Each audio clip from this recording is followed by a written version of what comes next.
अस्सलाम वालेकुम गाइस, कैसे हैं आप सब। होप सो आप सब लोग बिल्कुल ठीक होंगे। जैसा कि आप लोग जानते हैं कि हमारा चैनल एजुकेशन की वीडियोस के हवाले से है। सो आज जो टॉपिक इस वीडियो में हमने डिस्कस करना है वो है हमारे पास मोल। बेसिकली हमारे पास ये क्लास 9th की केमिस्ट्री की बुक का चैप्टर नंबर 1 है, that is fundamentals of chemistry. उसका हमारे पास ये टॉपिक है। अब हम अपने टॉपिक को स्टार्ट करते हैं। अगर आप लोगों ने अभी तक हमारे चैनल को सब्सक्राइब नहीं किया तो जल्दी से कर लें। अब हम अपने टॉपिक को स्टार्ट करते हैं। जो आज का हमारा टॉपिक है वो है मोल, केमिस्ट सीक्रेट यूनिट। इसे हम केमिस्ट सीक्रेट यूनिट भी कहते हैं। A mole is defined as the amount of mass of a substance that contains 6.02 multiplied 10 raised to power 23 number of particles, atoms, molecules or formula mass। जो मोल होता है उसे हम डिफाइन करते हैं अमाउंट ऑफ सब्सटेंस के तौर पर, जिस पर 6.02 multiply 10 raise to power 23 number of particles वो एटम्स और मॉलिक्यूल्स हों या फॉर्मूला यूनिट्स हों वो होते हैं। It establish a link between the mass of a substance. ये लिंक को इस्टेब्लिश करता है mass of a substance and number of particles as shown in the summary of the molar calculation, जो कि एक लिंक को इस्टेब्लिश करता है मैस ऑफ सब्सटेंस और नंबर ऑफ पार्टिकल्स के दरमियान, जैसे कि हमें मोलर कैलकुलेशंस में शो होता है। It is abbreviated as mole. इसे हम ऐसे एब्रीवेट करते हैं जैसे mole. You know that a mass may be an element और compound.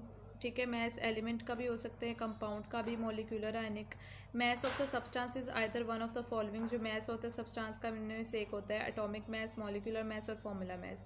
These masses are expressed in atomic mass unit. इन मैसेज को हम एक्सप्रेस करते हैं एटॉमिक मैस यूनिट में। But when these masses are expressed in grams, लेकिन जब हम इन मैसेज को ग्राम्स में एक्सप्रेस करते हैं, they are called molar mass, तो इन्हें हम मोलर मैस कहते हैं। Scientist have agreed that, scientist agree करते हैं कि Avogadro's number of particles are present in one molar mass of substance. जो अवोगाड्रोस नंबर ऑफ पार्टिकल्स होते हैं वो प्रेजेंट होते हैं एक मोलर मैस में सब्सटेंस के। दस तभी quantitative definition of mole is the atomic mass, molecular mass और formula mass of a substance. जो क्वांटिटेटिव डेफिनेशन होती है हमारे पास मोल की, वो एटॉमिक मैस, मॉलिक्यूलर मैस या फॉर्मूला मैस एक सब्सटेंस की होती है। Expressed in grams is called mole, जिसे हम ग्राम में एक्सप्रेस करते हैं ताकि वो मोल बन जाता है। ठीक है, उसके बाद उन्होंने हमें कुछ एग्जांपल्स दी हुई हैं आगे। उन एग्जांपल्स को अब हम देखेंगे। Atomic mass of a carbon expressed as 12 gram is equal to 1 mole of carbon. जो हमारे पास एटॉमिक मैस होता है कार्बन का वो 12 ग्राम होता है। ठीक है, जिसे हम 1 मोल कहते हैं कार्बन का। Molecular mass of water expressed at 18 gram. जो हमारे पास मॉलिक्यूलर मैस होता है वाटर का वो 18 ग्राम होता है, जिसे हम 1 मोल ऑफ वाटर कहते हैं। Molecular mass of H2SO4 expressed as 98 gram. जो मॉलिक्यूलर मैस होता है H2SO4 का वो 98 ग्राम होता है और इसे equal to 1 mole of H2SO4, इसे हम H2SO4 का 1 मोल कहते हैं। And formula mass of NaCl expressed as 58.5 gram is equal to 1 mole of NaCl।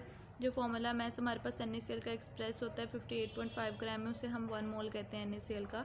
दस relationship between mole and mass can be express as, तो जो रिलेशनशिप होता है मोल और मैस के दरमियान उसे हम एक्सप्रेस इस तरह से करते हैं।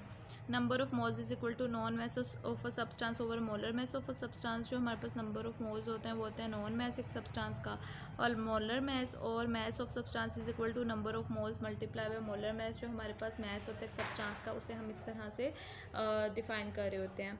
A detailed relationship in between a substance and a mole through molar mass and the number of particles is presented here। जो डिटेल रिलेशनशिप होता है पूरा एक सब्सटेंस और एक मोल के दरमियान, उसे हमने यहाँ पर एक्सप्रेस किया है। Summary show relationship between a substance and the mole. ये जो समरी है ये हमें रिलेशनशिप शो कर रही है एक मोल और एक सब्सटेंस के दरमियान जो होता है। ठीक है, तो ये हमारे पास वो रिलेशनशिप है। इस चार्ट को आप थोड़ा सा डिटेल में देखेंगे तो आपको समझ आ जाएगा। होप सो आप लोगों को टॉपिक अच्छी तरह से क्लियर हो गया होगा। अपना बहुत ज़्यादा ख्याल रखें, हमारे चैनल के साथ इसी तरह कनेक्ट रहें। अल्लाह हाफिज़।